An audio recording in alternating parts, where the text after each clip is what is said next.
So I'm going to talk about women coaches today. This is something that it's a pattern that I have really noticed since I started coaching, where women coaches, and often really good coaches too, right? Really qualified, competent coaches that offer both men and or women incredible transformation in their lives in various areas, right?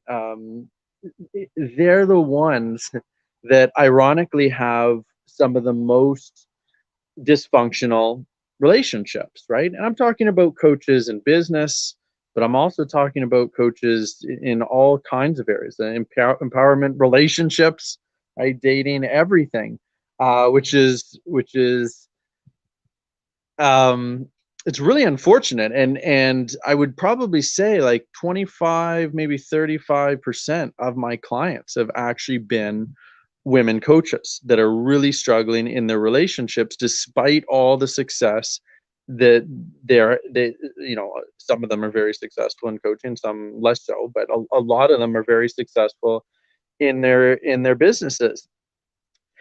And there's a reason why that success is not translating into their love life.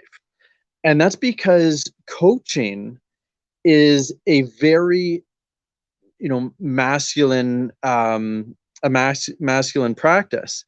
And it's not just masculine, it's devoted masculine, right? Like assuming that we're talking good coaching, right? Like coaches who are truly there to serve their clients, to love their clients, to devote to their clients, to truly bring their absolute best and hold space for their clients and really offer something transformational to them, right?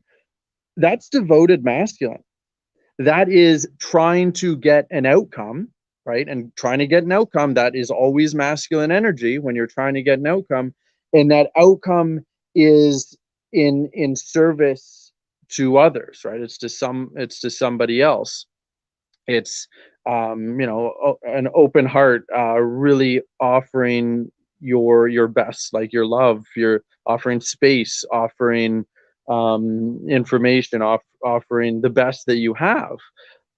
That requires masculine energy. And so you've got a lot of coaches, really really capable women coaches that have done incredible things, right? Like to become a successful coach requires a lot of inner work, really important, deep inner work that has to be done. um, and yet they're still not getting what they want in their love life. And that's because so much of what they are learning, so much of what they have learned how to do, so many of the limiting beliefs that they have pushed through, so many of the fears that they have pushed through, it's all really awesome. And it's all really developing their masculine, right? And I'm not talking about that in an unbalanced way. Like, of course they have to be like a devoted, really great coach, you have to integrate feminine energy as well, right? So it's not like they're just developing masculine energy, but what they are doing is they are operating through masculine energy, um, to really deliver that incredible service, right? And so then they get into a relationship, and what happens? And by the way, I'm speaking because I've talked to like dozens of these clients, like women clients, and it's always kind of the same story. And so they're really amazing at holding space for their man. They're really great at leading anything. They're really good at conflict resolution, right? Typically, anyway, right?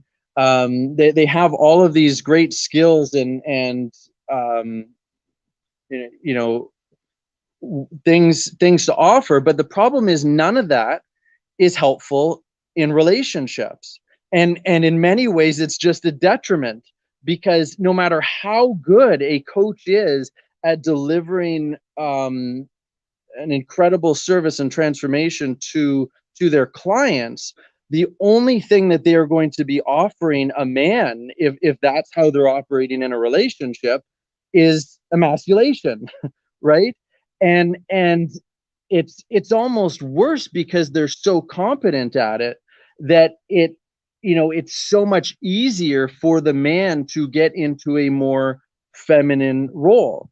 Either they're going to go along with that feminine role and not really like it, or they're going to resist it and it's going to really piss them off.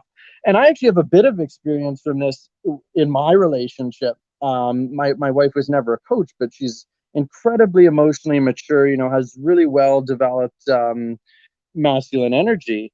And whenever we would get into conflicts, it was funny, like she would be the one that was trying to lead us out of them and doing it in a really calm and mature way, basically exemplifying what a mature man should be doing. And I wasn't doing the greatest job of it at the time.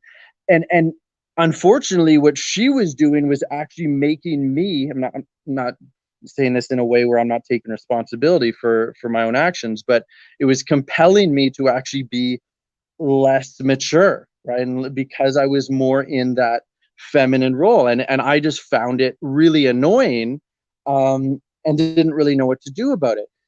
And what not just coaches, not just women coaches, but all women, what they need to do is to shift in a completely different way of operating, right?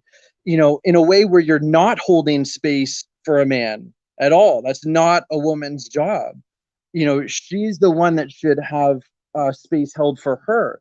But as long as she is in that role of holding space for her man and basically being that coach in some way, and it doesn't. This is the thing. I've talked about this before. Being feminine, it's not about being soft. Like being soft is just kind of like the outcome part of it. You can be very soft while in your masculine, right? Like I do a lot of coaching where I'm relatively soft because women need that really loving um space, right? So it's not just about being soft. There's a lot of women who are really great at being soft, but they're still in their masculine. They're still holding space, and that's where they're comfortable being because that's what they've done their entire life, right? That's what they've really developed, and what they are much less comfortable doing is having space held for them, letting go of all control, right? Which includes any of that coaching stuff, that leading, that all of it. Um, you know, letting go of all the guards and all the walls and just fully opening up, um, and letting the man be her coach, right? And here's where it gets really tricky because so many of these women are so good at coaching, right? Like really amazing coaches, and then they're pairing with men that are probably not on that same level typically as a coach, right? Like, because a lot of them aren't coaches at all, and then some of the men are coaches, but still, maybe not at that same level or at that in that same area. And so the woman is far more competent, right? She's far more competent, essentially, of being the devoted masculine man, right? The devoted coach in the relationship than the man is. And so it's really easy to stay there because it feels a lot safer to be there, right? It feels a lot less comfortable to let go of that sense of safety, and let go of everything, right? And put the trust in a man who is at the moment not as competent, or maybe not even nearly as competent, maybe really incompetent at leading in that way and holding space in that way and resolving conflicts in that way and all of that kind of stuff. But that's the only way forward, is to let go anyway, on faith that the man will figure it out. And that is where a lot of these women coaches who are so confident in so many incredible ways, right, find themselves face to face with fears that they have not really moved into, right? Fears that are absolutely terrifying, that are way out of their comfort zone. So just because, you can be really, really confident in certain things, like, coaching and, pushing through all of those kind of fears and like learning to lead and all that stuff. And then, oh, but being vulnerable and letting go of all control at all, letting go of all control, completely different, right? It is completely different. And so then you have all of these cases of women that have achieved so much in their life. And it doesn't even have to be coaches too. Like, we're talking just about leaders and professionals, like women that are just really competent in their life, in their work life, in their career life. And then, love life is a total mess. And that's really, it's tragic, but it doesn't need to be that way. It does not need to be that way.